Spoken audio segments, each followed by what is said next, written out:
Hi, Jade. Hi, mate. You're right. Yeah. Well, I bought. This will make it look amazing in here. Oh, what have you bought? Can you just move the. Oh, yeah, they're a bit rubbish, these chairs, aren't they? Yeah, they are. So what I've done, Jason, I've gone out and got this. That is lovely. So I'll just get rid of that. Beautiful.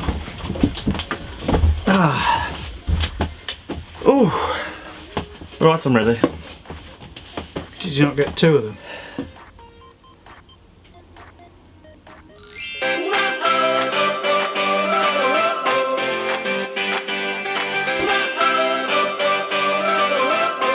How's your chair, Greg? Comfy? Oh, honestly, my bum feels fantastic. Do you want to feel? No, the chair, I mean. It's all padded, look. Look at that. Oh. Coming up on today's episode, we've got our top 5 Mega Drive games and Fun Fact Friday. Greg, do we have to start this little section by saying that this is our top 5 Mega Drive games? As we always do, As we always do. Not the world's top 5 Mega Drive games, but the ones that we love the most from the Mega Drive. And we was going to say as well, haven't we? If there are some that aren't there, that's because they're available on other consoles, which we'll be doing a top 5 of in future episodes. So if there's some you were expecting on the Mega Drive, we might be doing them on Super Nintendo. Yeah. Anyway, that's my one, isn't it? Here's the first one, Greg. Number 5 in our list of top 5 Mega Drive games is, believe it or not... Would it be anything to do with the football game being played behind us? It is, Greg. It's FIFA Soccer 95. Now, sports games get a bad rap, don't they? And collectors now don't really buy sports games because they were 10 a penny. In fact, I bought this copy of FIFA for 50p from a car boot sale. 50 pence? 50 pence. However, at the time, this was cutting edge sports games technology. Well, I've recently got the new FIFA because I'm into my football, as you know. Well, you don't know, but you know. And we've just played this, haven't we? Yeah. So going from FIFA 16 to FIFA 1995 is a bit of a leap, but this was unbelievable at the time. And to be fair, we've just had a right good laugh playing, haven't we? Yeah. It was developed in 1994 by EA Sports in Canada, which is probably why it's called FIFA Soccer 95. Yeah. And for the first time in this game, you could choose clubs from different leagues. So you had the English Premier League, some German leagues, French leagues, and it's been interesting to look at the teams that were in the Premier League at the time, hasn't it? And their stats on there. Been great. And Coventry. I found it Sheffield Wednesday. impossible to score. However you scored, didn't you, Greg? Are you talking about the game again, or in life in general? No, at the game. Oh right, yeah. I scored. I beat him 1-0. Did some great tackles though. Oh my! I'm not joking. There's no ref in this game, right? There's no ref, and he broke 4 of my players' legs. Nothing. Not even a yellow card. Nothing.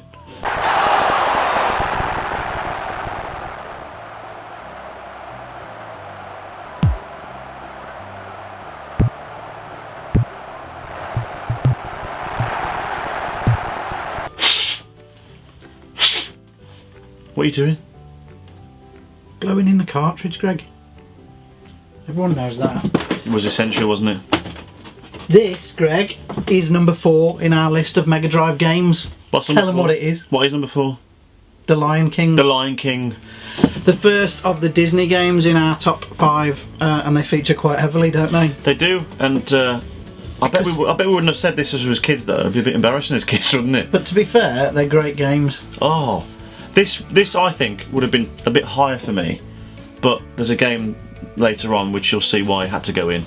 This again was developed in 1994, Greg, by Westwood Studios and published by Virgin Media. Had they never done one before, Jason?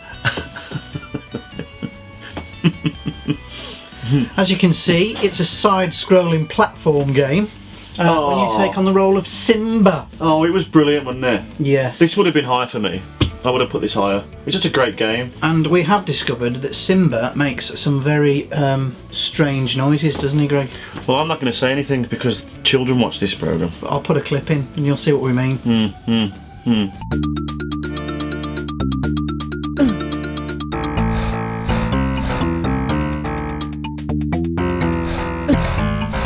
Number 3, Greg, another Disney game. Feel free to send anything you want to Disney, you know, for us pushing your I know, yeah. games. I'm getting paid for any of this. Nothing. In fact, they might even take the video down. Oh yeah. But this is Castle of Illusion, starring Mickey Mouse. First released for the Mega Drive in 1990. And it tells the story of Mickey, who is trying to rescue his girlfriend, Minnie, from the evil witch, and I'm not reading this, Miserable.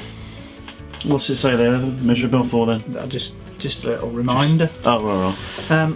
And I absolutely love this game, Greg. Well, I think that they're all pretty similar, aren't they? But this is why I was a Nintendo person. Having looked at all these, though, I might have been a Mega Drive person. I love platform games, and these were ultimate platform, weren't they? You know, you put a big character in a game like Mickey Mouse or the Lion King or something like that. It's amazing. And Greg, you were saying before, weren't you, that you wish that these were released for a modern console? Oh, I'd love it. I mean, for a PlayStation or something like that. I mean, they brought out, we were talking about this earlier, which is one that we might throw in another console, DuckTales, which is such a great game. And they brought it out on the PS3, was it? Yeah. Well, Greg. And it was fantastic. Your dreams have come true, because this was released for the PlayStation 3, just not in a physical copy, in a downloadable copy on the PS Network. No, I want the box. And if you really want to hit a nostalgia and you haven't got a Mega Drive, you can get this on your iPhone. But it's £8. £8? £8. To play on your iPhone? Yeah. That's ridiculous, Jason. Just buy a Mega Drive. That's better, isn't it, Greg? What? £8.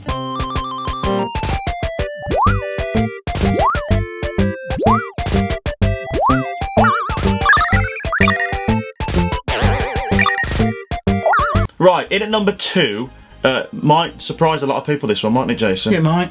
Because I think it'll be number 1 for a lot of people. Probably will, Greg. This is Sonic the Hedgehog 2. Not 1, 2.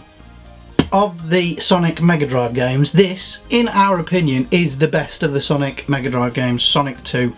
And it's perhaps number 1 game for many people in the world. I wouldn't have put it in the top 5. I would. That's why it's at number 2.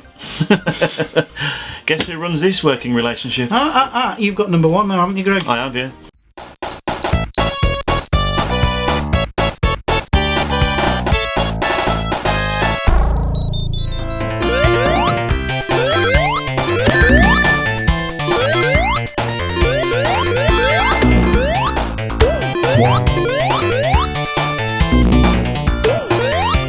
So, Greg, let's recap our top 5, shall we? Or top 4 before we get to number 1. Is this like a countdown? Yes.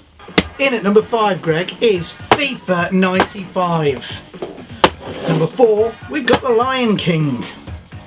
Number 3 was Castle of Illusion. And number 2 is Sonic 2 on the Mega Drive. So, Jason, what could possibly be number 1? Well, Greg, let me tell you what is number 1, and you fought for this, didn't you? I did, yeah. Here we go, Greg. This is number 1. It is Aladdin on the Mega Drive.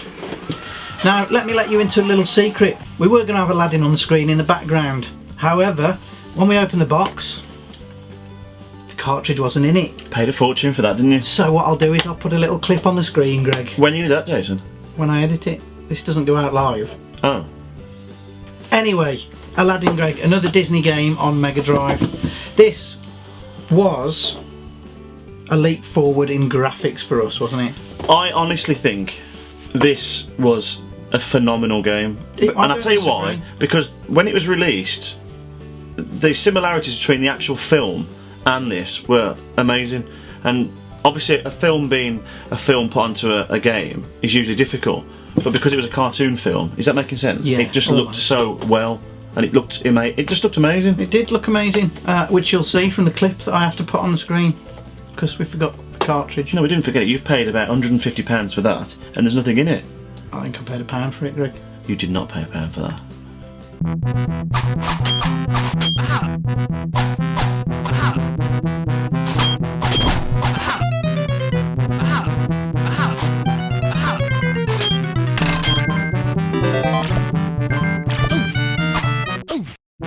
Anyway, that was the top 5 Mega Drive games. There was a couple of other games that probably could have nearly made the list, wasn't there, Greg? Well, you know what my top 1 would have been? Moonwalker. I'll just put that there. Moonwalker would have been in for me. I loved that game as a kid. It's fantastic. What was the other one? I've got to tell them about this box here, look. Because you might not be able to see this on screen, but this was sort of the second or third edition of the Mega Drive that was released, and the first one they used to sell with 2 pads. Obviously they then found that they could sell it at the same price but with 1 pad only and save a lot of money, so they obviously had a few boxes left over, so they just got some stickers made, stuck it over the 2 pads. If you can, zoom in on this. Includes 1 controller only. In fact, you can see it there, look. That's what the picture should look like there. Oh yeah, they've left it on. But it says includes 1 control pad only. Cheap, Sega. And they've just got a sticker, which even the colours don't match, and they've just gone, there you go. But, great system. Yeah. It's Friday, Greg. Is it? I'm having fun. It's not actually Friday though, is it, Jason? Oh, will be when this goes out. Oh, you mean Perhaps. you put it out on a Friday? Yeah. Oh, yeah. It's Friday, Greg. It's Friday. I'm having fun. Are you having fun? I am. Well, I've got some facts.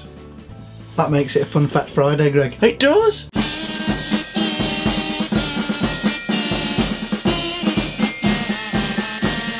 So it's a quick Fun Fact Friday this week, Greg. I've got a fact, and staying on topic, it's all about the Sega Mega Drive. Isn't it fascinating, Jason, that we've just announced our number 1, and yet we're still playing Sonic, which was number 2 on the screen? Fascinating. Fascinating. But do you want? Spray that Do you again. want to hear my fact about the Sega Mega Drive?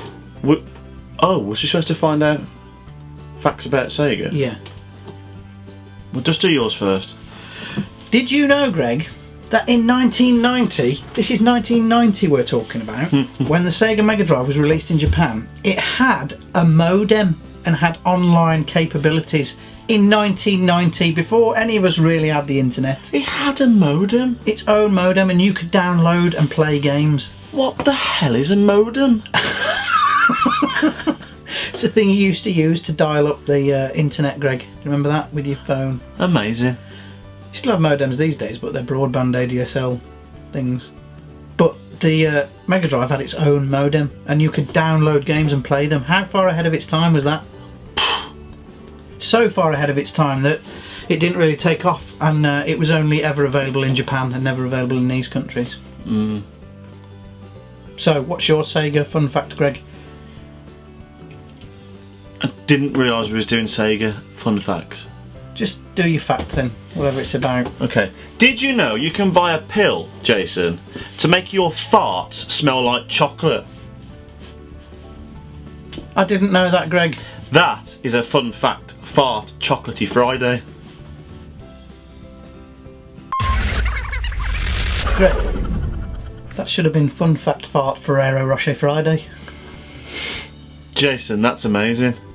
Or Fun Fact Finger Fudge Friday. No? Too much. Too much. Okay. Oh, we're yeah. That is all we've got time for today, Greg. Don't they go quick? They do, don't they? They're getting shorter and shorter, I mean, I aren't they? don't feel like we've been sat here for 3 or 4 hours recording this. So let me get this straight. We do 3.5 hours, and the actual edit is 6 minutes. Yeah. You say 3.5 hours. I mean, we've been playing FIFA for 2 hours. Yeah. Anyway, we'll see you again next time on Tea and Toast.